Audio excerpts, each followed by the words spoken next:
Assalamualaikum warahmatullahi wabarakatuh. Di sini saya akan menjelaskan tentang penjelasan tugas praktikum modul 1 dan modul 2.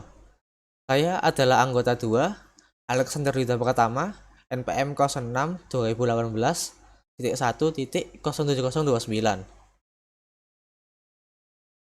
Di sini saya akan menjelaskan tentang nomor 2, jelaskan tentang OSI layer. OSI yang merupakan kependekan dari Open System Interconnection adalah model referensi yang mana tercipta dalam bentuk kerangka konsepsional. Tujuan tersebut adalah supaya model OSI menjadi rujukan bagi setiap vendor ataupun developer hingga software dan produk yang mereka buat mempunyai sifat interpolate. Hal itu berarti pengguna tak harus melakukan upaya khusus dan mereka bisa melakukan kerjasama dengan sistem ataupun produk. Lapisan OSI layer ada 7, yaitu physical layer, data link layer, network layer, transport layer, session layer, dan juga presentation layer. Dan yang terakhir adalah application layer. Fungsi setiap layer OSI. Lapisan ke-1, physical layer, berfungsi untuk mendefinisikan media transmisi jaringan, metode pensinyalan, sinkronasi bit, arsitektur jaringan, topologi jaringan, dan pengabelan. Lapisan kedua adalah data link layer, berfungsi untuk mengelompokkan bit-bit data menjadi sebuah frame. Lapisan ketiga adalah network layer, berfungsi untuk mendefinisikan alamat-alamat IP, membuat header untuk paket-paket, dan kemudian melakukan routing melalui internetworking dengan menggunakan router dan switch layer 3. Lapisan keempat adalah transport layer, berfungsi untuk memecah data ke dalam paket-paket data serta memberikan nomor urut kepada paket-paket tersebut sehingga dapat disusun kembali pada sisi tujuan setelah diterima. Lapisan kelima adalah session layer, berfungsi untuk mendefinisikan bagaimana koneksi dapat dibuat, dipelihara, dan juga dihancurkan. Lapisan keenam adalah presentation layer, berguna untuk mentranslasi data yang akan ditransmisikan aplikasi ke dalam format yang sesuai dengan transmisi data jaringan. Lapisan ketujuh adalah application layer.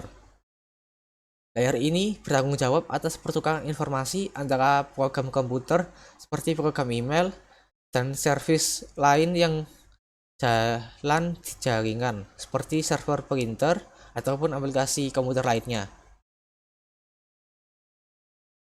Saya akan menjelaskan nomor 4. Jelaskan apa yang dimaksud dengan per 24 pada bagian terakhir IP address dengan ketentuan sebagai berikut. Karena saya anggota 2, saya akan menjelaskan per 14.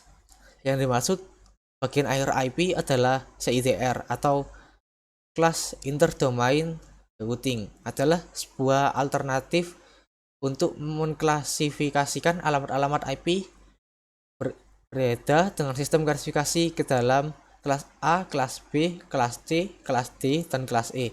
Disebut juga sebagai supernetting.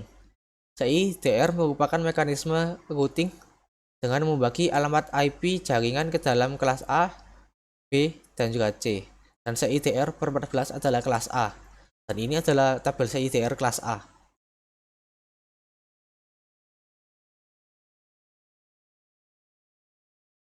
Saya akan menjelaskan nomor 5. Hitung dan tentukan jumlah subnet, host per subnet, blok subnet, dan alamat host beserta broadcast yang valid pada IP 192.168.100.10 karena saya adalah anggota 2.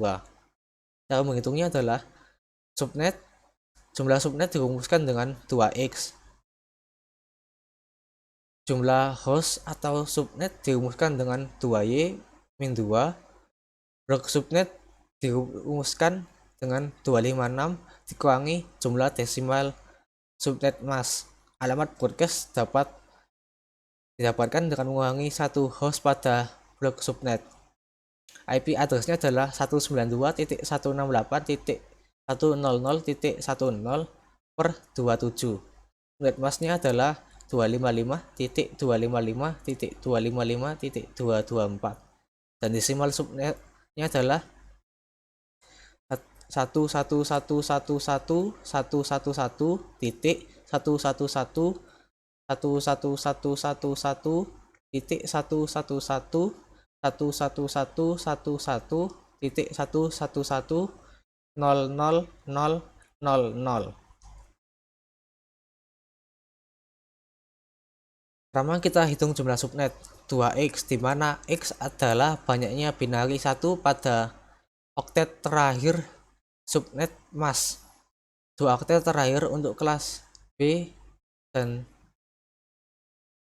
3 oktet terakhir untuk kelas A.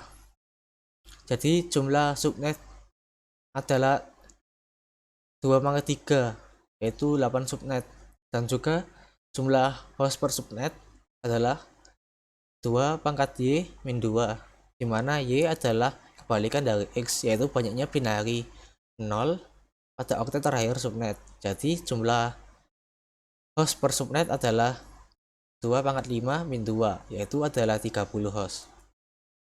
Blok subnet dapat dihitung dengan 256 dikurangi 224 yang hasilnya adalah 32, dan subnet berikutnya adalah 32 ditambah dengan 32 yang berhasil 64, dan juga 64 ditambah dengan 32 yang menghasilkan 96, dan 96 ditambah dengan 32 yang menghasilkan 128 berikutnya sebagai berikut, dan subnet lengkapnya adalah 10,32,64,96,128,160,192 dan juga 224.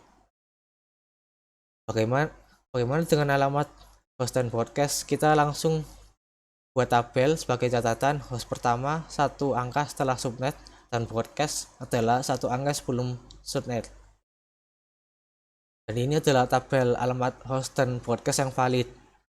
Subnet untuk 192.168.100.10 adalah host pertamanya 192.168.100.1, dan juga host terakhir 192.168.100.30, broadcastnya 192.168.100 dan juga 31. Begitu juga untuk subnet yang telah saya sebutkan, dan ini adalah tabel untuk alamat host dan broadcastnya.